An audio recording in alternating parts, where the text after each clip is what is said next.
everybody. Kendra here, aka Nerdy Millennial, and I have a video. And I've talked about this, I think, one of my earlier videos about my story being a black female nerd or an anime fan in the early Y2K era. But I want to talk about it a little bit more. And I don't know what I'll title this video, but other people may relate to this. I don't know, but I don't think it's talked about enough. But the subject is being seen as attractive in nerd spaces. And being seen attractive, the reason why I'm doing my fingers like this is because beauty is in the eye of the beholder. I honestly believe that. But um, I've dealt with this all my life. Um, you know, just with being an anime fan, some people, gatekeeping, quizzing me on my knowledge of anime, saying I don't look like an anime fan, and then some people saying, "Oh, well, you're too pretty to be an anime fan." I'm just like, this is insane. But I'm going to touch more about this subject, and if you keep seeing me looking this way, because I wrote down some notes and things like that. But hopefully, this video is not too long. But in the fandom spaces, whether it's anime, gaming, cosplay, comics, whatever, sci-fi, whatever, there is a stereotype problem. And what I mean by that is that I believe that nerd culture, even though we're in 2026, it still has this outdated image of what a nerd is supposed to look like. And we come in all shapes and sizes, nerds, and I just think it's just so stupid that a lot of people still in their heads, not everybody, but a lot of people still have like stereotypical image of what a nerd is supposed to look like, like the big thick Coke bottle glasses, high waters, tucked in shirts and stuff like that. And it's stupid. Um and of course what I mean by that example is you don't look like you watch anime. You don't look like you play games. If you say that you play games or you like anime or if you're into comics, especially with women, we get it worse. I don't care what anyone says, we get it worse. But they're always, okay, well, name five animes or name five characters from that anime, name five characters from that video game, etc. And I believe that, so called being considered attractive, again, this clashes with that stereotype because, people still want to sit there and pull out that pop quiz. To them, if they consider you attractive, it's like, oh, we just really can't believe that you're, into comics or that you cosplay and things. They want to, have a list of questions to see if you passed the test, which is so stupid. Okay, now next section, the prove it test, which I already talked about, but getting quizzed or gate kept, the anime knowledge checks, which I dealt with my sister as well. It's so silly. Gaming skills, assumptions, and you know I feel like some people. Well, I guess I kind of did feel like that when I was younger, but because I dealt with that, and I have my little puppy, they're sitting down holding her leash, but feeling like you constantly have to earn your spot when I was younger, because of that, I felt like, I had to earn a spot. So it's like, okay, you want to gatekeep me? You want to quiz me? Okay.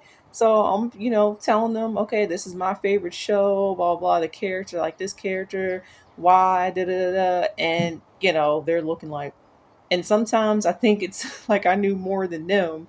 But yeah, I kind of, when I was younger, I don't feel like that no more. But when I was younger, I felt like, I had to like earn my spot because, constantly getting gate kept. So it's like, okay, well, I'm ready.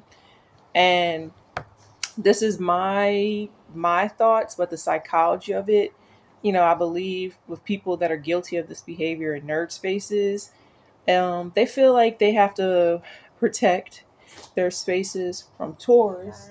So I had to come inside. My brother is doing some yard work, So if you hear a lawnmower, that's what's going on. So I just brought this discussion back inside. So please, you know, forgive me. And that's why it's a change of scenery.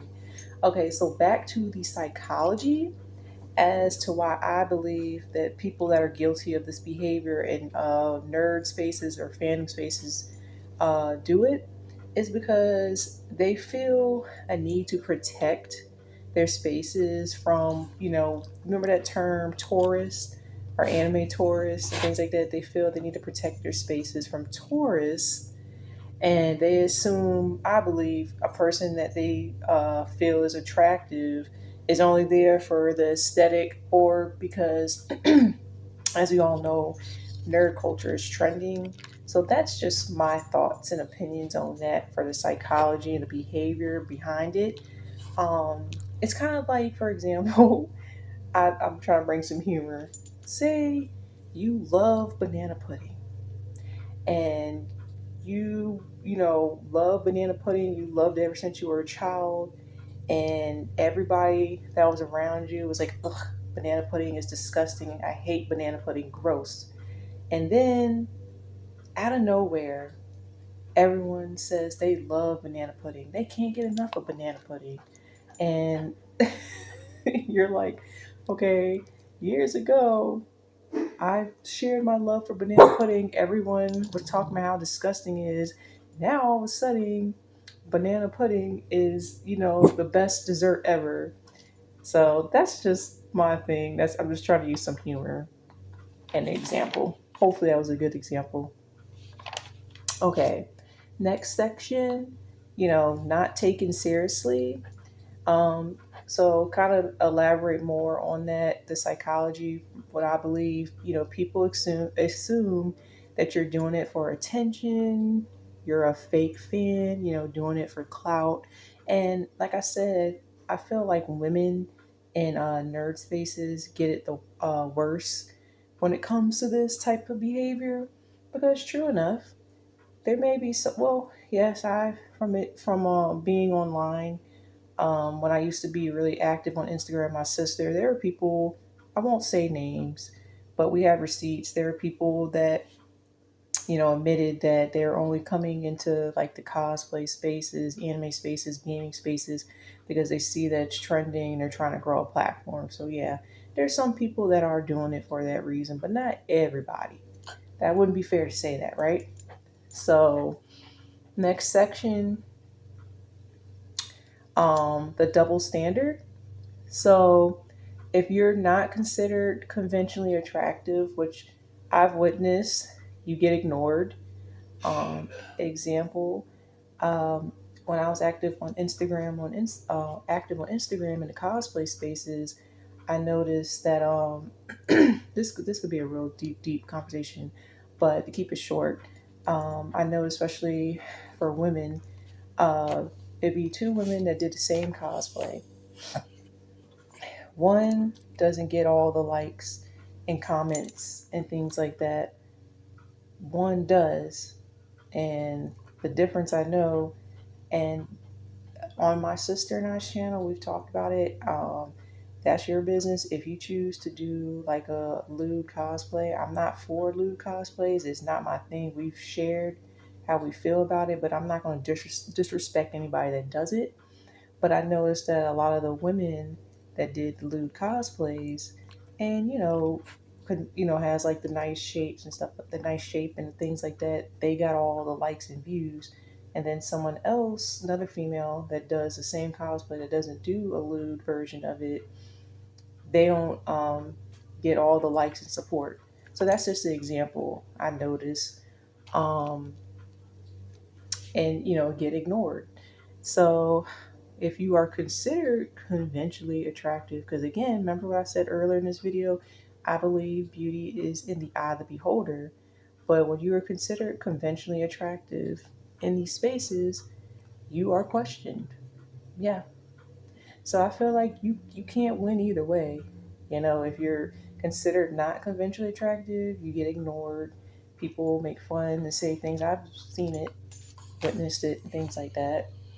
And it's wrong, very wrong. My sister and I have talked. spoke out about it plenty of times. It's messed up. You can't win either way. It's just my goodness. And next section, sharing just my personal experience, which I did in an earlier video that I posted a month ago, maybe 2 months.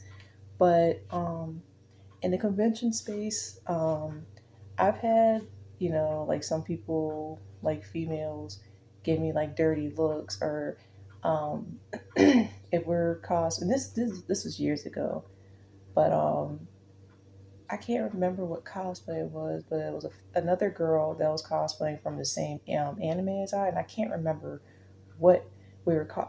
Oh no, it was Misa from Death Note. Yes, back in 2008, and it was a girl in front of me cosplaying Misa, and she, turns around and then just looks me up and down and just has like this stank face, and I'm just like, what is your problem? I'm just like, I don't know. It's just, and then, online, my sister and I, when we were really active on Instagram, we used to go live.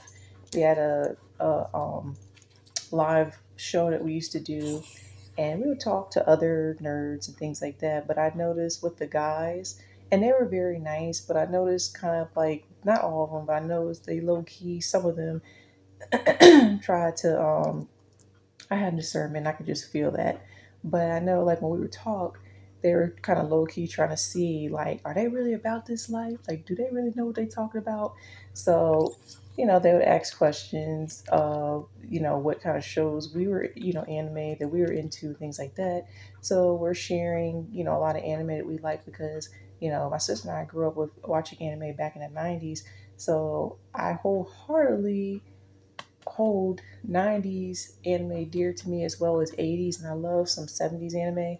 So just naming like Macross Plus, I love Ninja Scrolls, another good one. It's a lot. Like we've seen so many. I love Bubblegum Crisis. That's an early 2040. Well, the original one came out in the 80s, I think. And then like we like 2040, which came out like in the early Y2K. But we were just naming some anime, and they were just looking like, and then some of them were saying, "Oh, like I never even heard of that anime. Wow, y'all know a lot." And I'm just like, "See, you just assuming things. Like this is not like a trend for us, But I could just tell, which they're very kind. But I could just tell, like in my spirit, they're trying to low key try to see if we really know what we're talking about. And then in person, not really experience it now, but years ago as a teenager, back in like middle and high school, um, when I would talk to other anime kids, like I said, I felt like I was always stuck in the middle. Like the other kids that weren't into anime and cosplay and things like that, they would, and then like I said, being a black female, they're like, "Oh, you act white, you're weird, blah blah blah."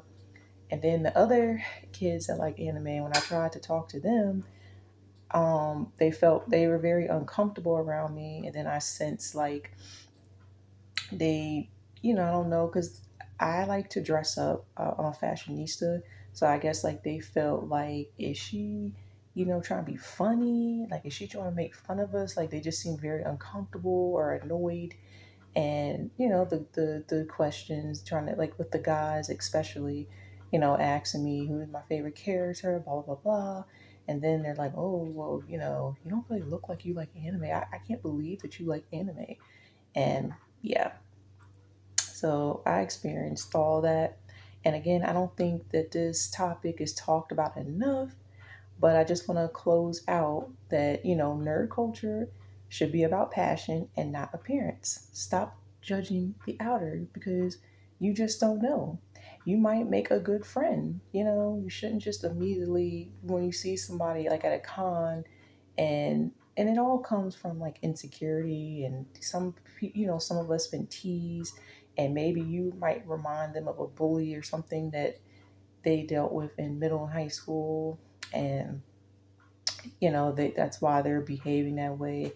It's a lot of things, but you don't have to look like a so-called fan in nerd spaces to be one. So yeah, I just want to close out with that. Please leave in the comments if you agree with this video. If you don't agree, just keep it respectful. If you experience some of this, if you witnessed this, I feel like this needs to be talked about more. But yeah, that's all I have to say about that. So I am signing out, and God bless. And I hope you guys enjoy the rest of your week. Until next time, bye.